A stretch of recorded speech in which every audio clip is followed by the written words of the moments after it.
Bismillahirrahmanirrahim. Assalamualaikum warahmatullahi wabarakatuh.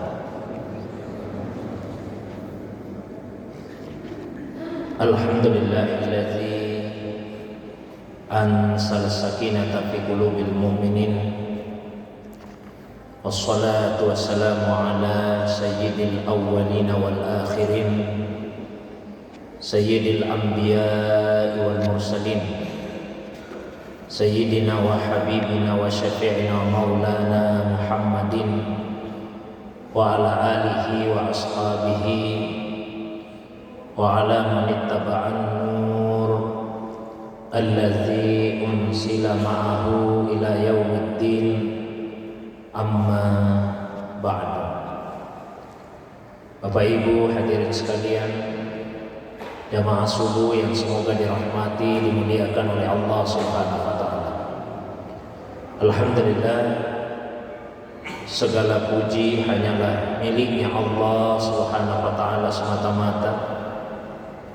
Salawat dan salam penghormatan semoga senantiasa Allah curahkan kepada kekasih kita Rasulullah Muhammad sallallahu alaihi wasallam, begitu pula kepada keluarga, para sahabat dan juga pengikutnya yang senantiasa istiqamah menghidupkan sunnah Nabi sallallahu alaihi wasallam.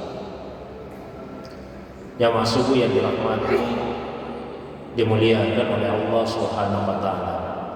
Insyaallah pada subuh hari ini kembali kita lanjutkan pengajian kita membaca kitab Ar-Risalah Al-Qusairiyah fi Ilmi Tasawuf, sebuah kitab yang ditulis oleh Al-Allamah Al-Arif Billah Abu Al-Qasim Abdul Karim Al-Qusairi qaddasallahu sirrahu wa nafa'ana Allahu bi ulumihi fid dharain, amin ya rabbal alamin. Insyaallah mulai subuh ini kita akan masuk kepada pembahasan tentang syarhul maqamat atau madarij arbabis suluk, penjelasan tentang maqamat atau tingkatan-tingkatan yang ditempuh ketika hendak mengadakan suluk atau perjalanan menuju kepada Allah Subhanahu wa ta'ala. Pembahasan kita akan dimulai dengan pembahasan tentang at-taubah.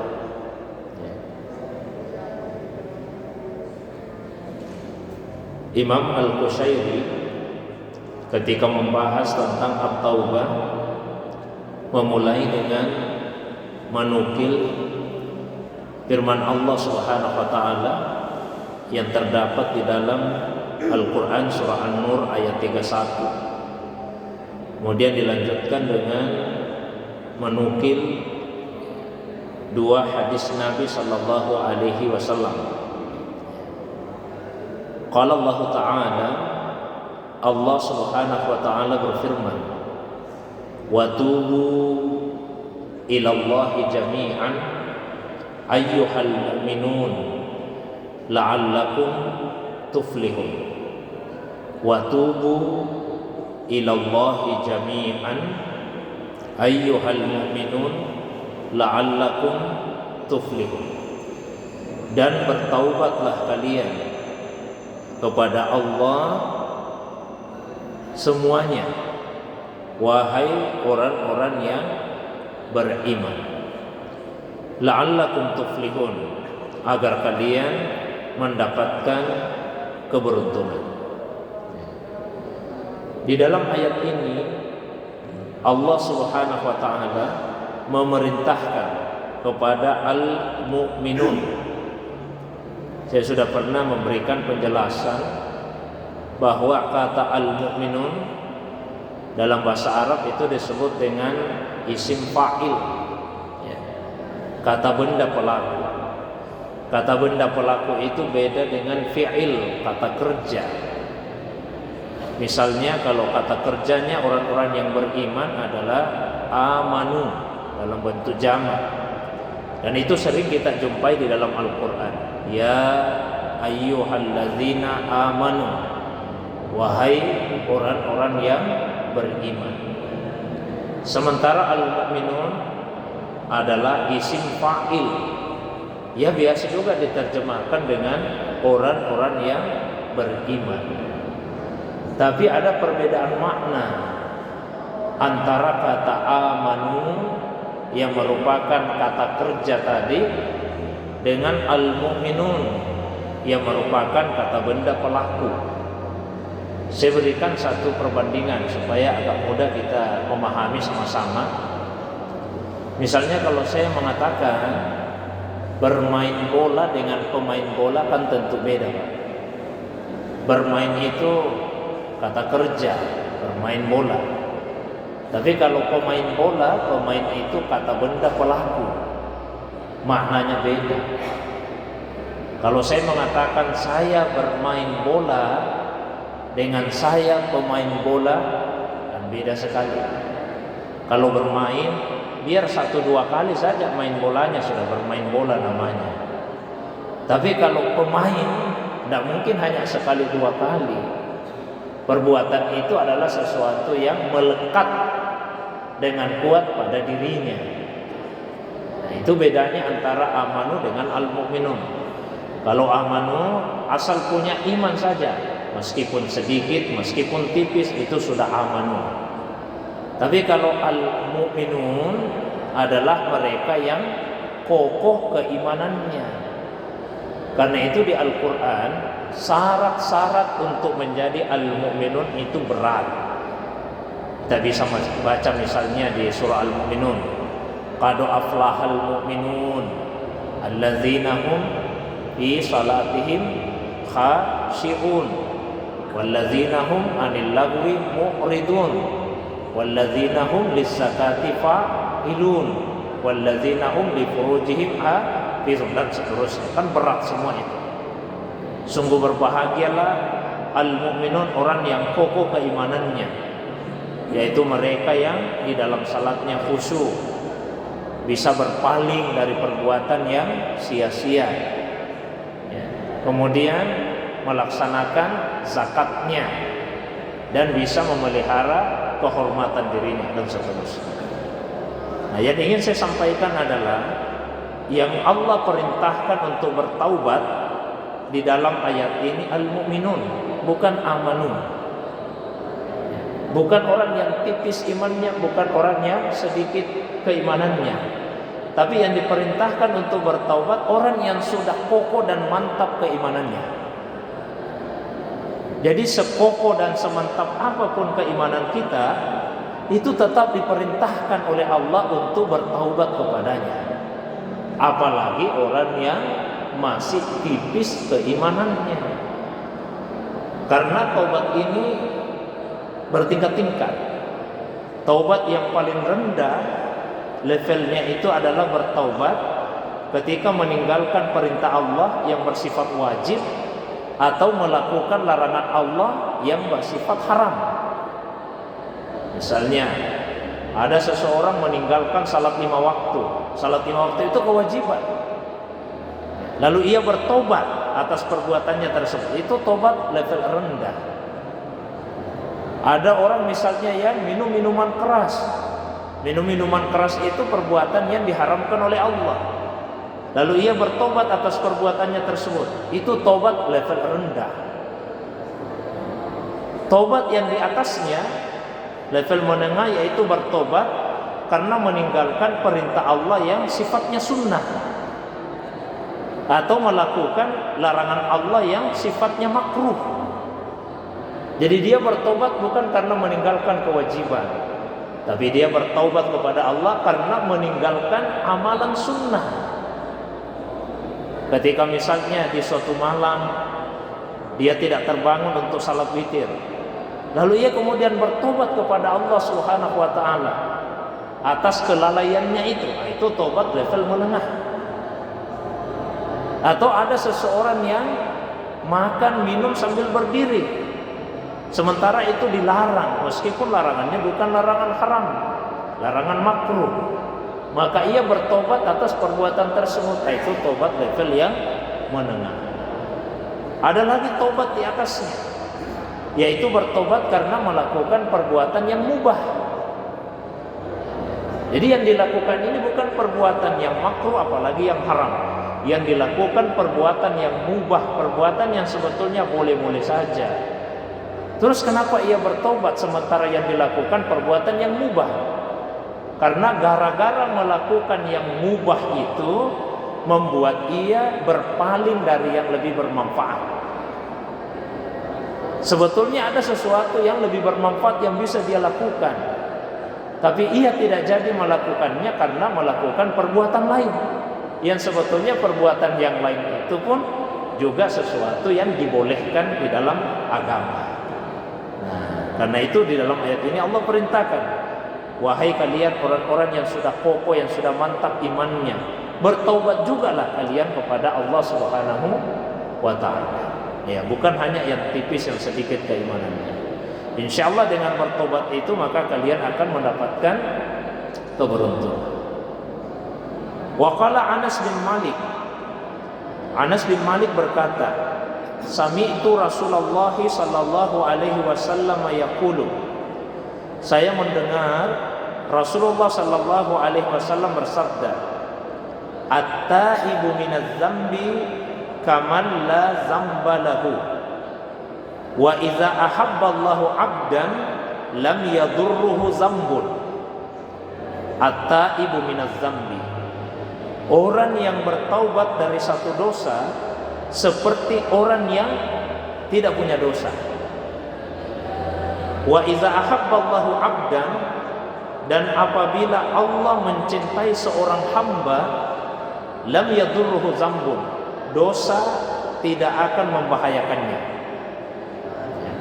Ada dua hal yang disampaikan oleh Rasulullah SAW di dalam hadis ini. Yang pertama, orang yang bertaubat dari dosa seperti orang yang tidak punya dosa. Karena kita ini manusia biasa, dalam arti bukan nabi, bukan rasul yang maksum. Kalau kita tidak maksum,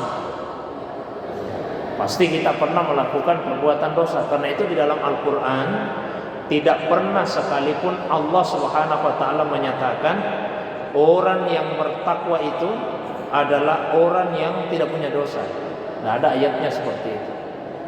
Justru yang diuraikan di dalam Al-Quran bahwa orang yang bertakwa sekalipun boleh jadi pernah dia berbuat dosa.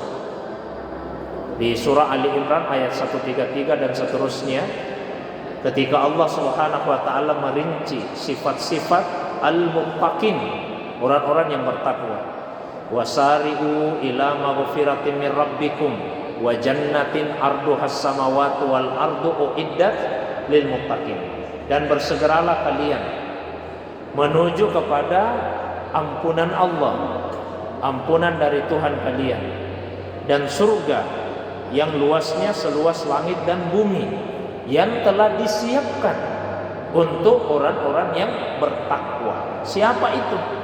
Allah uraikan sifat-sifatnya.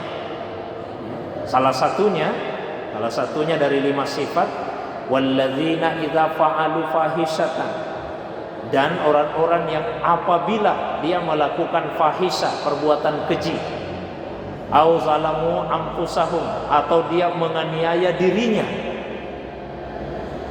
zakarullaha, mereka ingat Allah, fastaghfaru lizunubihim, lalu meminta ampun atas dosa-dosanya itu. Nah, ternyata menurut ayat ini, orang yang bertakwa sekalipun boleh jadi pernah berbuat fahisyah, pernah berbuat keji, boleh jadi pernah melakukan kezaliman terhadap dirinya. Itu orang yang bertakwa. Maka di dalam hadis ini Nabi nyatakan, at-taibu minaz zambi. Kalau misalnya orang yang bertakwa itu berbuat dosa, lalu dia bertobat, At-taibu minaz zambi kamal la zambalahu. Itu seperti orang yang tidak punya dosa itu lagi. Wa idza ahabballahu 'abdan, lalu apabila Allah mencintai seorang hamba, lam yadurruhu dzambun, dosa apapun tidak akan membahayakannya. Penggalan kedua dari hadis ini bisa kita maknai dengan dua cara. Cara yang pertama, kalau Allah mencintai seseorang, maka Allah akan jaga orang itu dari perbuatan dosa. Yang kedua, kalaupun misalnya hamba itu melakukan dosa, dosa itu pun tidak akan membahayakannya, karena cinta Allah akan membuat hamba itu kemudian bersegera untuk bertaubat kepada Allah Subhanahu wa taala atas dosa yang dia lakukan. Summa tala, setelah itu Nabi membaca ayat Al-Qur'an. Ya, Nabi membaca ayat Al-Qur'an. Innallaha yuhibbut tawwabin wa yuhibbul mutatahhirin. Sesungguhnya Allah mencintai orang-orang yang bertaubat dan mencintai orang-orang yang mensucikan dirinya. Maknanya apa? Kalau Allah mencintai seorang hamba, ya, maka hamba yang dicintai itu ketika ia berbuat dosa, Allah akan ilhamkan kepadanya. Allah akan ilhamkan kepadanya, Allah akan berikan petunjuk kepadanya untuk bersegera bertaubat kepada Allah Subhanahu wa taala. Sama misalnya Nabi Adam alaihissalam kan pernah melakukan satu kezaliman. Maka Allah Subhanahu wa taala kemudian tuntun Nabi Adam untuk bertaubat. Bahkan diajari apa yang seyogianya beliau baca. Ya, fatalaqqa Adamu min rabbih kalimat fataba alaihi. Lalu Nabi Adam talaqqa, menerima dari Tuhannya kalimat, beberapa kalimat. Lalu kemudian Adam bertaubat, Allah terima taubatnya. Kalimat yang diterima itu adalah Rabbana zalamna anfusana wa illam taghfir lana wa tarhamna lanakunanna minal khasirin. Tuhan kami, sungguh kami telah menzalimi diri kami, maka jika Engkau tidak mengampuni kami, tidak menganiaya kami, sungguh kami akan termasuk orang yang rugi. Jadi dalam ayat ini Allah sebut Allah mencintai dua kelompok, tawwabin dan mutatahhirin. Tawwabin itu orang yang bertaubat atas dosa-dosa yang berkaitan dengan batinianya. Sementara al-mutatahhirin yaitu orang yang mensucikan dirinya, mensucikan diri dari hadas, baik itu dari hadas kecil maupun dari hadas besar, dari mensucikan dirinya secara fisik. Wakila, lalu kemudian Nabi ditanya, ya Rasulullah, ma alamatut taubah? Wahai utusan Allah, apa tanda-tanda taubat itu? Qala an-nadama. Nabi menjawab, tanda taubat itu adalah an-nadama, adanya penyesalan. Jadi taubat yang sebenar-benarnya itu punya persyaratan. Jika persyaratan itu tidak terpenuhi, taubat tidak diterima. Sehingga tidak semua orang yang beristighfar itu bertaubat.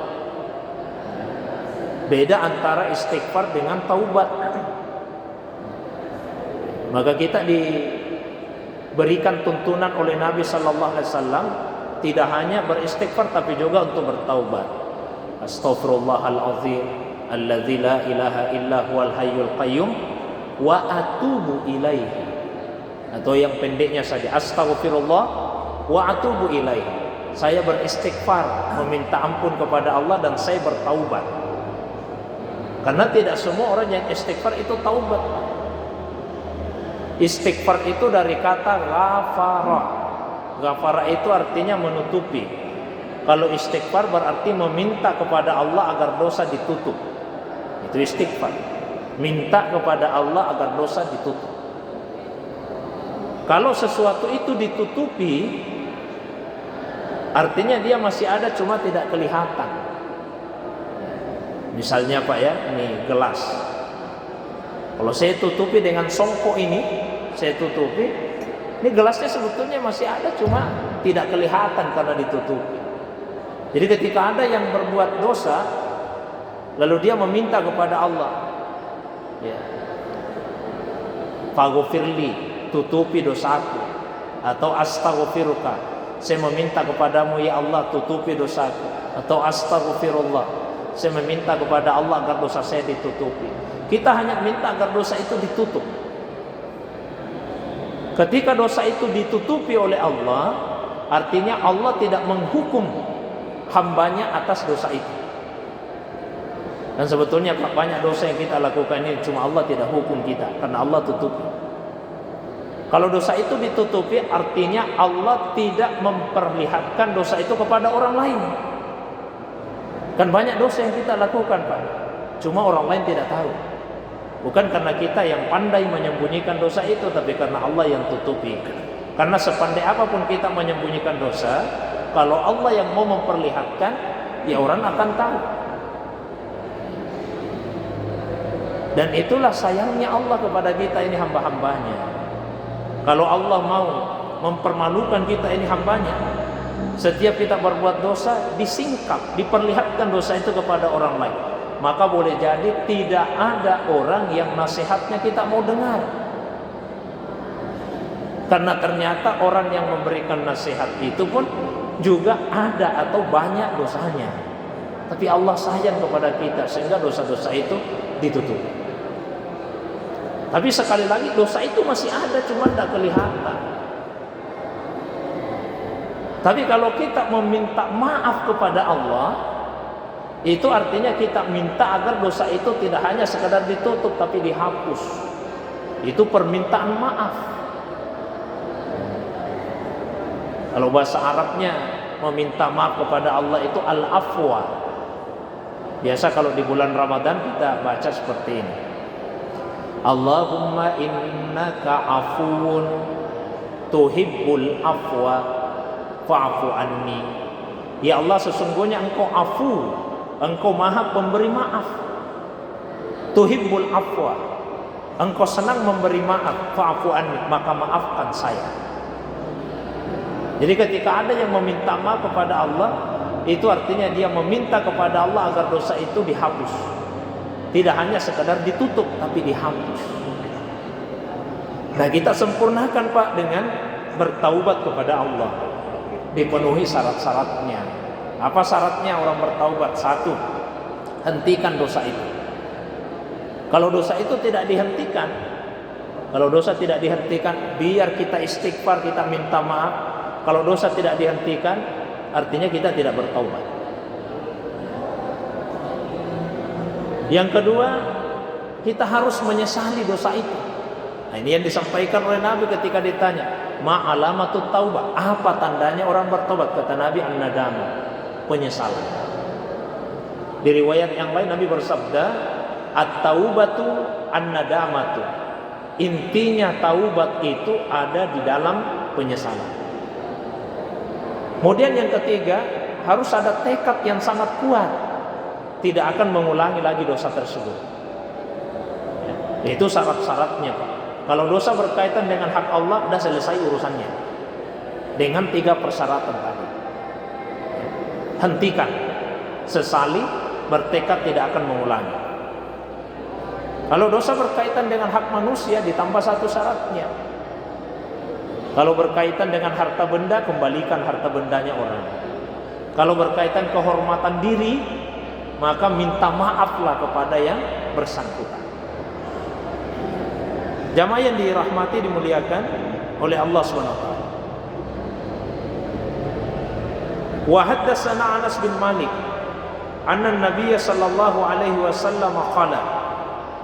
Anas bin Malik menyampaikan kepada kami bahwasanya Nabi SAW bersabda, "Wa ma min syai'in ahabbu ila Allah min syabbin fa'id." Tidak ada sesuatu yang lebih dicintai oleh Allah dibandingkan pemuda yang bertaubat. Kalau orang yang sudah lanjut usia bertaubat, ya Allah senang. Tapi Allah lebih senang lagi kalau anak muda yang bertaubat kepada Allah Subhanahu wa ta'ala. Nah, kalau umur masih muda, biasanya meremehkan taubat. Karena seakan-akan ajal itu ada di tangan kita. Nantilah kalau sudah tua baru rajin ibadah. baru kita tobat sungguh-sungguh. Padahal yang namanya ajal, kematian tidak mengenal umur. Memang banyak yang meninggal setelah tua, tapi tidak sedikit pula yang meninggal dalam usia yang masih sangat muda. Wa qala al-musannif, setelah menukil ayat dan dua hadis tadi, al-musannif Imam Al-Qushairi qaddasallahu sirrahu berkata, at-taubatu awwalu mansilin min manasilis salikin wa awwalu maqam min maqamatit talibin. Taubat itu adalah manzilah pertama dari manzilah-manzilah mereka yang menempuh jalan menuju kepada Allah, dan makam pertama di antara maqamat dari mereka yang mencari keridaannya Allah Subhanahu wa taala dan menginginkan ma'rifat. Kalau perjalanan menuju kepada Allah itu diumpamakan dengan perjalanan di dunia, ada halte-haltenya, halte atau stasiunnya, pemberhentiannya. Dalam istilah tasawuf itu disebut dengan maqam, jamaknya maqamat. Tapi bedanya, kalau perjalanan dunia seperti dari satu tempat ke tempat yang lain, ketika satu halte sudah dilewati, ya halte pertamanya tidak ikut dibawa. Misalnya Pak, dari Makassar kita mau ke Parepare, ya katakanlah ada terminal-terminalnya, ada terminal di Maros, ada terminal di Pangkep. Kalau sudah sampai di Pangkep, ya terminal di Maros tidak ikut dibawa, ditinggalkan itu terminal yang di Maros. Setelah itu kita tinggalkan Pangkep, masuk ke baru, ya kita tinggalkan lagi Pangkepnya itu. Tapi kalau maqamat tidak seperti itu. Makamnya itu dibawa terus. Jadi makam pertamanya taubat, tapi bukan berarti setelah dilewati makam taubat tidak taubat-taubat lagi. Makamnya itu dibawa terus. Nah, itu perbedaannya. Ulama sufi memang beda-beda dalam menentukan maqamat, urutan-urutan jalannya. Sebagaimana berbeda dalam menentukan apa makam pertama dan apa makamnya yang terakhir. Tapi sebagian besar ulama sufi itu menetapkan bahwa makam pertamanya adalah taubat. Sebagian besar. Stasiun pertama, terminal pertama yang mesti ditempuh oleh siapapun yang ingin menuju kepada Allah adalah taubat. Itu pandangan mayoritas ulama sufi. Mengapa seperti itu? Saya berikan satu ilustrasi. Kita ingin menempuh perjalanan menuju kepada Allah.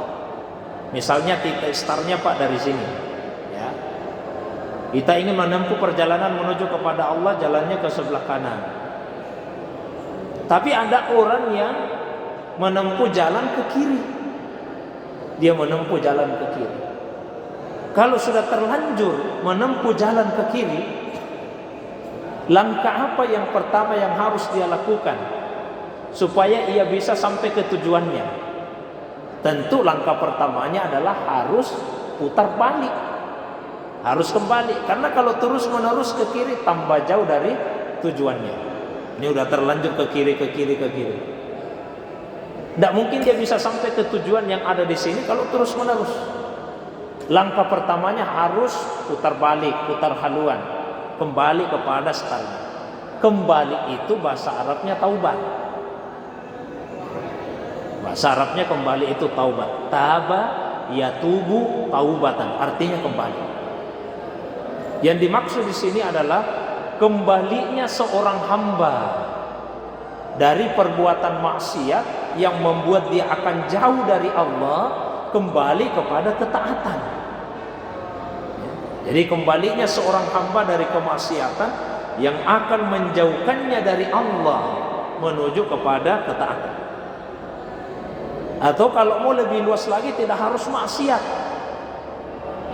tapi kembali dari sesuatu yang tercela sehingga yang makruh pun masuk di dalamnya. Imam Al-Qushairi di dalam kitab ini menjelaskan, wa hakikatut taubati fil lugah, Hakikat taubat menurut bahasa itu adalah ar-ruju, kembali.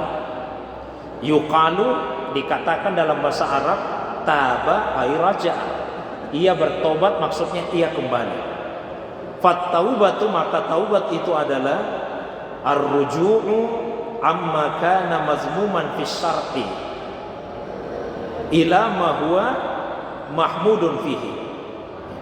Taubat itu adalah kembali dari apa yang tercelah menurut syariat. Kemudian kembali kepada apa yang terpuji menurut syariat. Dan Rasulullah SAW bersabda bahwa penyesalan itulah yang merupakan intinya taubat. Jadi an-nadama at-taubat.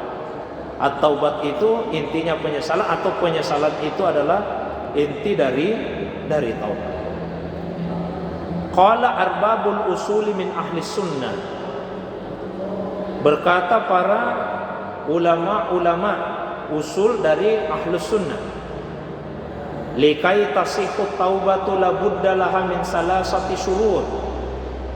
Agar taubat itu sah, maka harus terpenuhi 3 persyaratannya.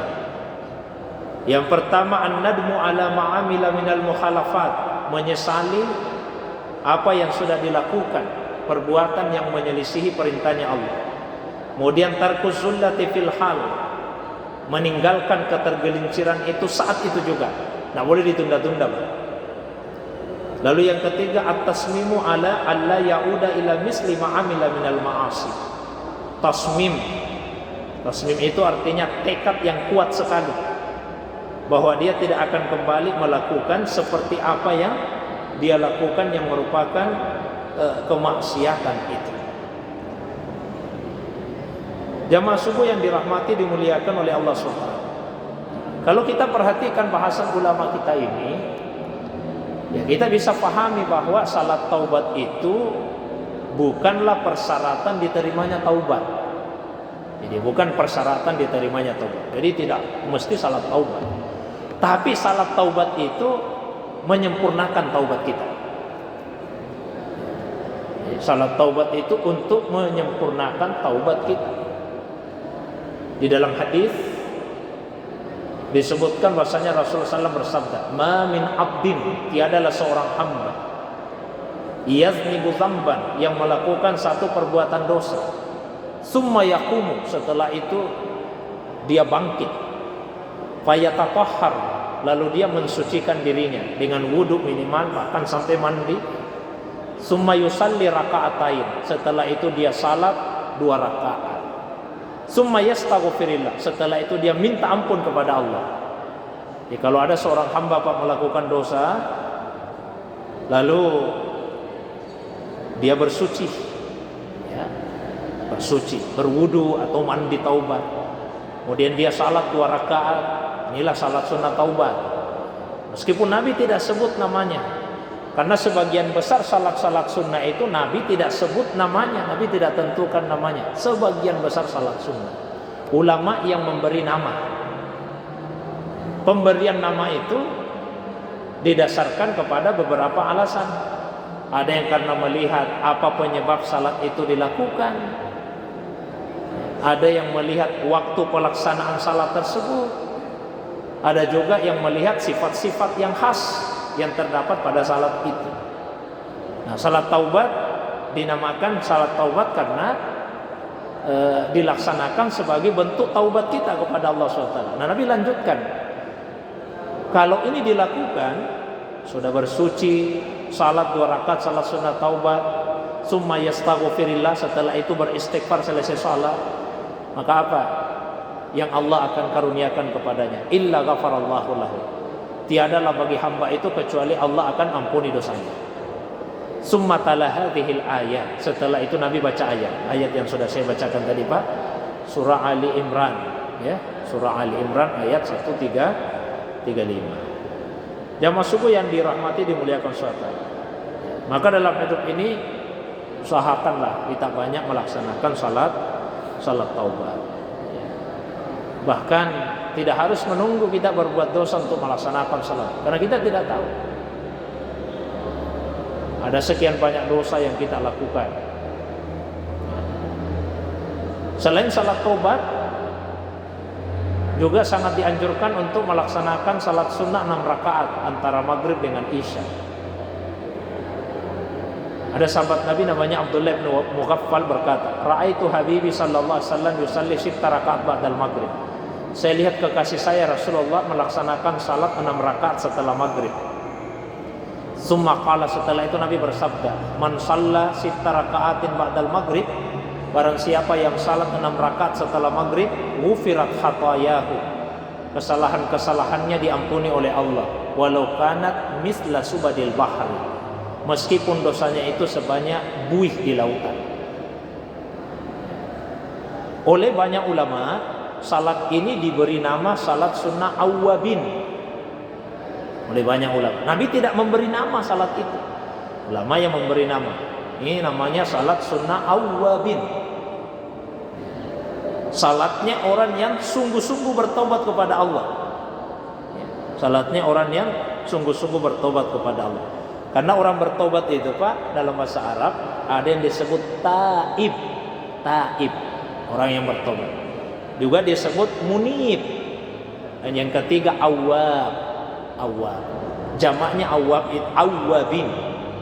Jadi orang yang sungguh-sungguh taubatnya kepada Allah Subhanahu wa taala. Salat 6 rakaat antara maghrib dengan isya.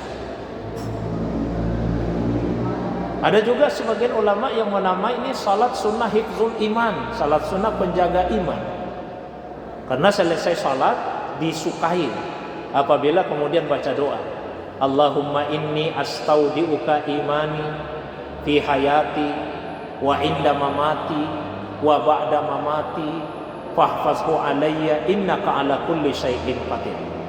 Ya Allah, sungguh saya titipkan imanku kepadamu di sepanjang hidupku, ketika matiku dan setelah matiku. Maka pelihara titipan imanku itu ya Allah, sesungguhnya Engkau maha berkuasa atas segala sesuatu. Maka disebutlah dengan salat sunnah penjaga iman. Yang ketiga, salat sunnah yang seyogianya juga kita jaga untuk menggugurkan dosa-dosa, yaitu salat sunnah tasbih. Salat sunnah tasbih. Nabi juga tidak memberi nama, Pak. Ulama yang memberi nama dengan melihat kekhasan, keunikan pada salat tersebut.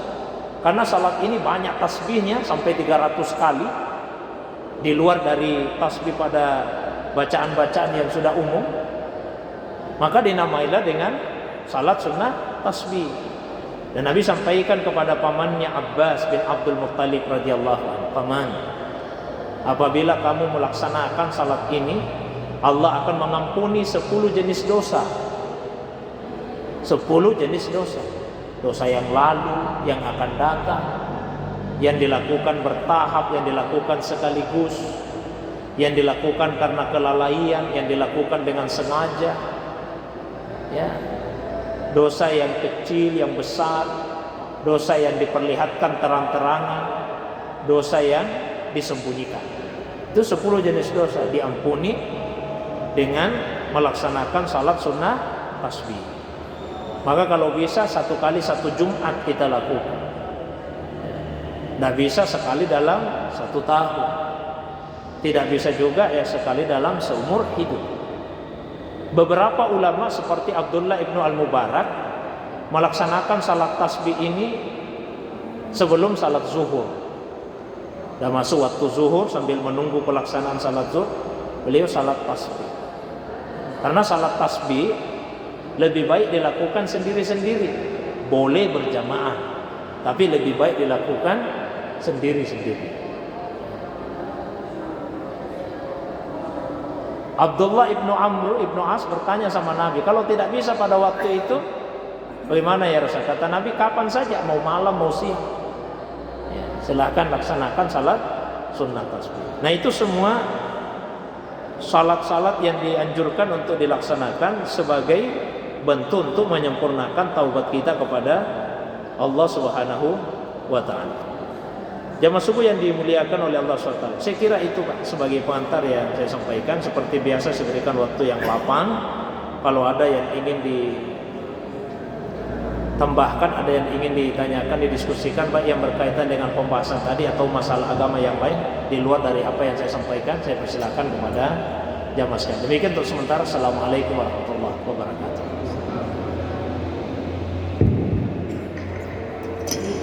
Assalamualaikum. Salam.